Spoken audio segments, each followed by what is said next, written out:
men walked into the rainforest moments before the rainforest had before loud sounds of squawking birds and howling monkeys. Now all was quiet as the creatures watched. The two men wondered why they had come. The larger man stopped and pointed to the great kapok tree. Then he left. The smaller man took an axe he carried and struck at the tree. Whack, whack, whack. The sounds of the blows rang through the forest. The wood of the tree was very hard. Chop, chop, chop.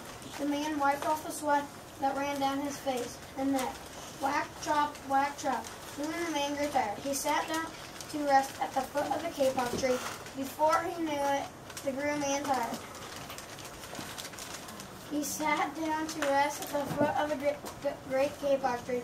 Before he knew it, the heat and hum of the forest had lulled him to sleep. A boa constrictor lived in the kapok tree. He slithered down the trunk to where the man was sleeping. He looked at the gush of the egg that made the tree. Then the huge snake slid very close to the man and hissed in his ear. Senor, this tree is a tree of miracles. It is my home, where generations of my ancestors have lived. Do not chop it down. A bee buzzed in the sleeping man's ear. Senor, my head is in this kapok tree, and I fly from tree to tree and flower to flower collecting pollen. In this way, I pollinate trees and flowers throughout the rainforest. You see, all living things depend on each other. A troop of monkeys scampered down from the canopy of the kapok tree. One of them chattered into the sleeping man. Senor, we have seen the way to man. You chop down one tree, then come back for another and another. The roots of these great trees will wither and die, and there will be nothing left to hold the earth in place. When the heavy rains come, the soil will be washed away and the forest will become a desert. A toucan flew down from the canopy. The toucan squawked.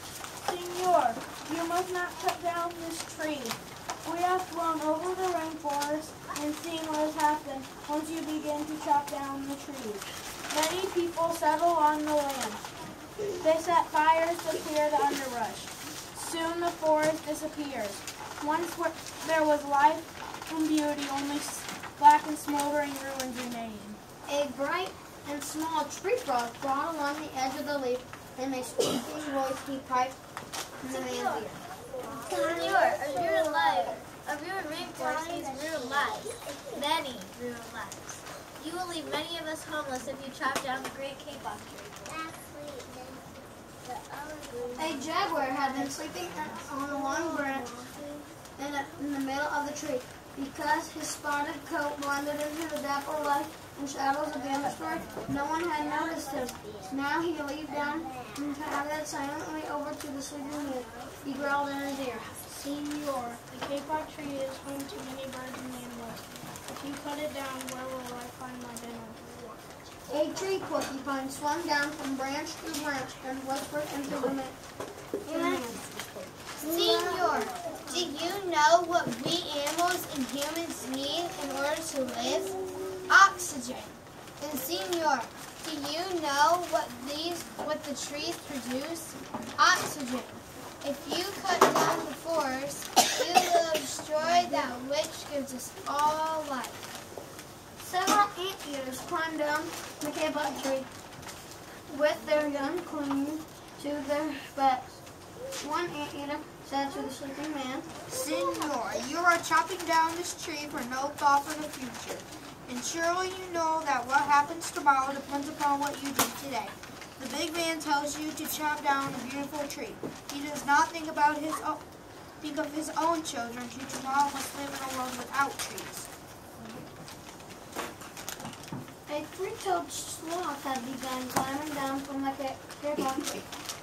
When the men first appeared, only now did he reach the ground, gliding ever so slowly to the sleeping man. She spoke in her lazy voice. Senor, how much is your beauty worth? Can you live without it? If you destroy the beauty of the rainforest, on what would you feast your eyes? The man awoke with a start. Before him stood the rainforest child, and all around him staring were the creatures who depended upon the great Kapok tree. What wondrous and rare animals they were. The man looked about and saw the sun streaming through the canopy. Spots of bright light glowed like jewels amidst the dark green forest. Strange and beautiful plants steamed and dangled in the air. Suspended from the great Kapok tree, the man smelled the fragrant perfume in their flowers. He felt a steaming mist rising. The man stood and picked up his axe. He swung it back in his arm to strike the tree. Suddenly he stopped and turned and looked at the animals and the child. He hesitated. Then he dropped the axe and walked out of the rainforest. 7 is the child.